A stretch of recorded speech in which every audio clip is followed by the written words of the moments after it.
While the Vietnam War saw several very large conventional battles fought, probably the most iconic image of the war, and the experience of most of the belligerents, was of a grinding guerrilla conflict where the forces of the United States and their allies spent a frustrating amount of time trying to pin down their elusive enemy.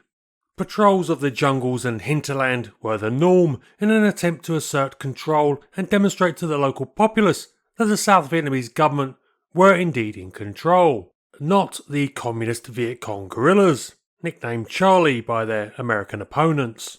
An important part of this policy was the manning of fortified positions throughout contested areas. Indeed, this principle was recognised by the French, the former colonial rulers, and they had built small outposts all over the country which had been taken over by the South Vietnamese at independence, and which they continued to use as part of their efforts to control the countryside. Unfortunately for the government in Saigon, the Viet Cong weren't stupid and were generally careful to pick their targets wisely. And to avoid the advantage that air power gave the South Vietnamese and their allies, particularly as the United States became more heavily involved in the conflict throughout the 1960s, the communist forces became adept at using the night to launch their attacks and for moving their forces and supplies. This represented a major issue for the United States. They generally enjoyed a massive firepower overmatch when they could pin down the enemy for an engagement, but operations at night significantly impacted that capability. Even if they could scramble aircraft to assist an outpost suffering night attack, these generally were armed helicopters which were the most useful for operating at night to provide close air support. But helicopters are loud, and generally the Viet Cong would hear them coming and then melt away before the air support could get on station to attack them. A similar problem occurred for night reconnaissance flights searching for communist insurgents or infiltrators, with the guerrillas often able to evade spotters with good fieldcraft.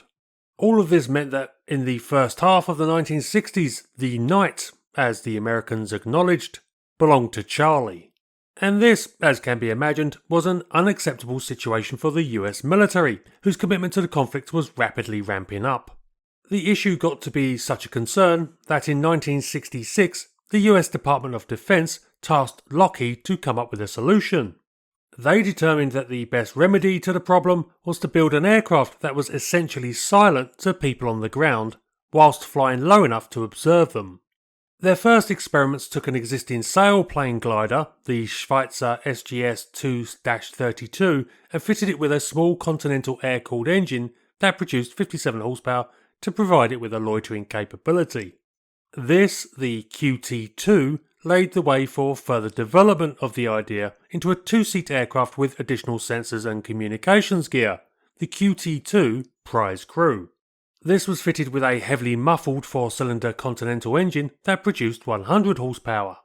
Two of these were sent to Vietnam for assessment and arrived in January 1968, just in time to get caught up in the surprise Tet Offensive launched by the Viet Cong and the North Vietnamese. The aircraft proved extremely useful for conducting night reconnaissance and reporting enemy positions and movement during the hours of darkness, all achieved simply with an observer equipped with a standard 4-power Starlight scope. And, at a height of only 1,000 feet, they did this whilst remaining undetected by the troops on the ground they were observing. The success of the QT-2 Prize Crew led to Lockheed creating another experimental model, the Q-Star, intended to develop more powerful and quieter engine installations. And this work would go on to help create what is probably the quietest conventionally powered production service aircraft to ever fly, the Lockheed YO-3A Quiet Star. Though it still retained the basic glider airframe, it was substantially modified so that it appeared much more like a conventional light aircraft. Instead of the clunky looking propeller shaft over the cockpit of the earlier experimental types, the YO-3 had its engine mounted in a more standard location in the nose. This, a 6-cylinder Continental 360D air-cooled engine, produced 210 horsepower and drove a 3-bladed propeller that gave the aircraft a top speed of 138 miles per hour. However, for minimal sound signature, the Quiet Star would cruise at 70 miles per hour over the target zone, at which speed the aircraft had an endurance of 6 hours.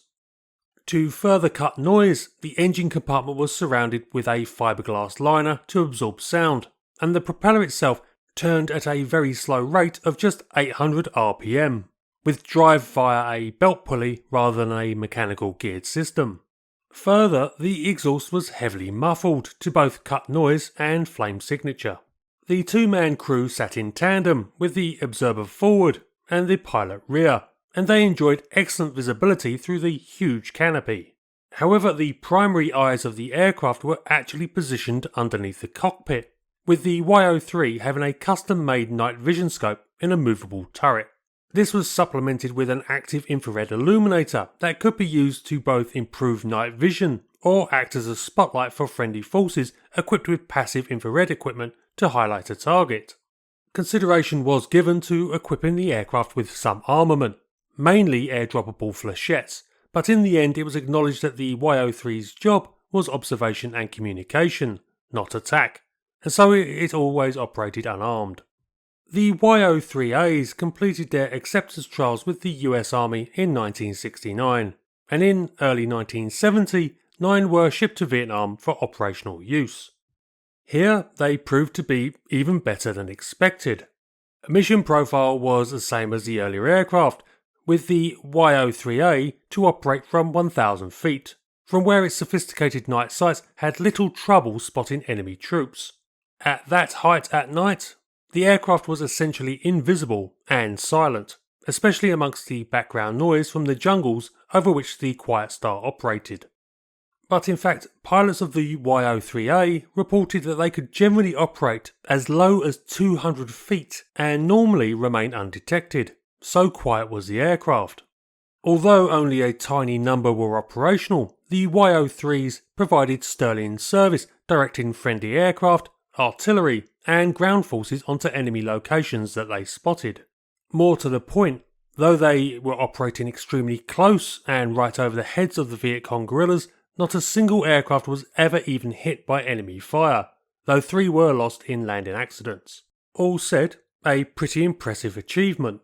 Lockheed had delivered exactly what the customer required, and the YO-3 performed at least as well as had been hoped. Indeed, work was ongoing on an improved version that would have a laser designator for directing guided munitions. But, as with so many aircraft that have largely vanished into obscurity, the timing was bad. By 1970, the United States was already starting to rapidly draw down their troop levels in the country, pushing the Vietnamization process as the US prepared to leave the conflict. As a result, the YO-3s only saw 14 months of use before the 6 survivors were returned to the States. Some were used for a period by the Louisiana Department of Fish and Game for hunting poachers, and then by the FBI for covert surveillance, and finally by NASA for recording the flight noise of other research aircraft. But now all are retired and can be seen in various museums around the United States, where I'm sure their rather conventional appearance in amongst all the other old warbirds could cause some confusion amongst visitors who don't at first appreciate what they are seeing. One of the most effective aircraft of their type ever built.